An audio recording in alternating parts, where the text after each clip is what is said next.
Hello and welcome to Right Sports Talk. My name is Zach. We have made it through 2 weeks of the UFL regular season. In week 2, I went 4-0 with my predictions, giving me an overall record of 6-2 on the season. Now let's get into these week 3 predictions. Week 3 of UFL action kicks off this Friday, April 11th, between the Arlington Renegades, who are 2-0, taking on the Birmingham Stallions, who are 1-1. Arlington coming off of a close victory over the Houston Roughnecks. Which Luis Perez played very well. He had 211 passing yards and a passing touchdown in that game. However, other than that, their offense couldn't really do a whole lot. They could gain yards, but they were very low on points, leading to a very close victory and a very low-scoring game. Birmingham coming off a victory over the Michigan Panthers, which compared to week 1, their passing offense looked much better.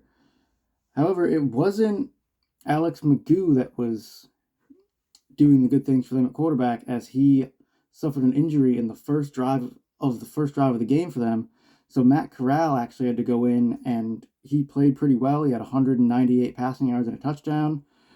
He also threw a couple of bad interceptions that, he was.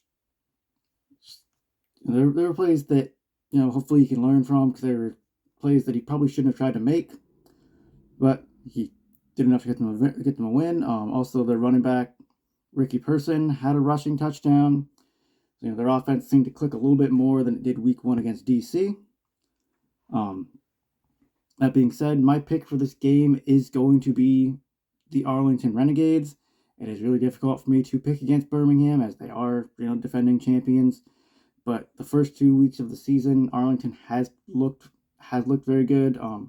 Luis Perez continues to look very good, and Arlington has a very good running back duo with Kalen Balaj and Day Hunter, who he had a pretty good game. He had, I think, 60-something rushing yards, so not great, but still, pretty good for UFL standards.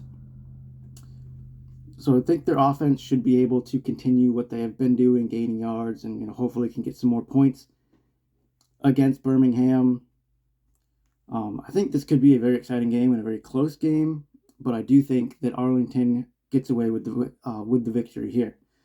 Now, moving on to Saturday, April 12th, you have a battle of 2 winless teams, as you have the Houston Roughnecks, who are 0-2, taking on the Memphis Showboats, who are also 0-2. Houston is coming off their loss to Arlington in what was a close game, where their offense really struggled to get anything going for most of the game until about the last few minutes of the fourth quarter, where they drove down the field to score a touchdown, but ultimately failed the 2-point conversion that would have tied the game. So they fell short in winning it. Anthony Brown, the quarterback, did look pretty good in that final drive, getting them down the field, throwing the touchdown, but then they ultimately couldn't convert the 2-point conversion. Then couldn't get the 4th and 12 conversion, which is there. Instead of doing an onside kick, if an offense scores at the end, late in the fourth quarter, and is trailing or tied, they get an option to basically get one play, and if they gain 12 yards for a first down, they keep possession of the ball. They failed that, ultimately fell short, and lost to Arlington. Memphis is coming off of a loss to the DC Defenders, where their wide receiver, Jonathan Adams, had a spectacular game. He had 128 receiving yards. So he's had 2 very good games the first 2 weeks of the season. EJ Perry played pretty well. He had 198 passing yards. 128 of them went to Jonathan Adams. He also had a rushing touchdown. But much like their first week, he threw an interception. He's got to try to work on getting those down. He looked to be the primary quarterback for Memphis this week, and he played pretty well. My pick for this game ultimately is still going to be the Memphis Showboats. They look like the more talented team right now, although Houston did just trade for wide receiver Marcus Sims from the Michigan Panthers to hopefully bolster that offense and give them another really good receiving option with Justin Hall. But with their inconsistencies at quarterback, I still think Memphis is the more talented team. I think their offense, especially in their passing game with Jonathan Adams, is very like they just still look like the better offense. If they can limit their turnovers, I think they would be in really great shape. And I think defensively, I think this Memphis Showboats defense, they've played pretty good the past 2 weeks. They've been led by linebacker, great name for a linebacker, football player, Steel Chambers, who leads the UFL in tackles. I think he could have another very good game against these Houston Roughnecks. So I do think that Memphis gets the victory here. Now moving on to Sunday, April 13th, you have two games. The first game is the San Antonio Brahmas, who are 0-2, taking on the Michigan Panthers, who are 1-1. San Antonio coming off a loss to St. Louis, where they really struggled to get anything going offensively, which was the case for them for really the first 2 weeks of the season. And their offensive coordinator recently actually stepped down from his position, so they need to find a replacement for offensive coordinator. And Michigan Panthers are coming off a loss rather, to the Birmingham Stallions. My pick for this game is going to be the Michigan Panthers. I just really like their offense. They played well. Bryce Perkins played well against Birmingham. It wasn't really enough to get them over the hump to get the win. But I still think that offensively they still have enough, even after trading Marcus Sims. Hopefully, they traded Marcus Sims and got an offensive lineman in return. So hopefully adding that offensive lineman can really get their run game going, as that's kind of been a struggle the first 2 weeks. But that should hopefully bolster their run game. And for San Antonio, their offense continues to struggle. Kellen Mond, although he looked okay the first 2 games, they still can't get anything going. Their run game hasn't been able to get anything going. Defensively, their defense has struggled. They haven't played as well as I thought they would. So I think the Michigan Panthers will get the victory here, mainly because they just look like the overall better team right now.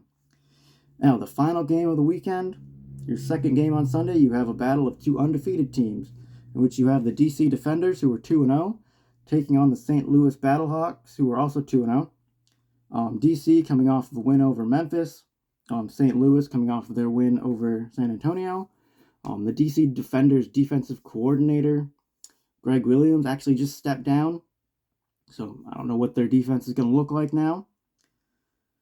Now, as for their offense, both these teams have in my opinion, two of the top 3 offenses in the UFL. The only other offense I'd kind of put in that same stratosphere right now is Arlington. So right now I'd kind of have St. Louis Battlehawks as number 1, the Arlington Renegades with number 2 offense, and the DC Defenders a very close number 3, because they have such a talented quarterback in Jordan Teamu. However, they have had some struggles in the run game in the first 2 games. My pick for this game is going to be the St. Louis Battlehawks, and that is mainly because of their ability to run the football. They have 2 very good running backs, and Jacob Sailors and Jarvion Howard. They actually have 3 of the top 5 leading rushers in the UFL, with Sailors and Howard, and actually their quarterback, Manny Wilkins. He's been very efficient in running the football and looked very good passing the ball. So I think that will be one of the big factors for them to get the victory here. I think especially Manny Wilkins running the football. I think if when DC played Birmingham in week 1, if Alex Magoo was able to run well on that defense, I think Manny Wilkins should also be able to do something very similar. And they had the firepower in the receiving game for Manny Wilkins to also beat them with his arm as well as his legs. Then they can run the ball well with Sailors and Howard. So I do think that the offensive firepower of the St. Louis Battlehawks will be too much for this DC Defenders team. So I think the Battlehawks get the victory here and improve to 3-0. Let me know in the comments who you guys think are going to win the games this week. Let me know, if there's games you're really excited for. I'm actually very excited for the Defenders Battlehawks game. Let me know in the comments what you guys think. Don't forget to like and subscribe. Until next time, see you.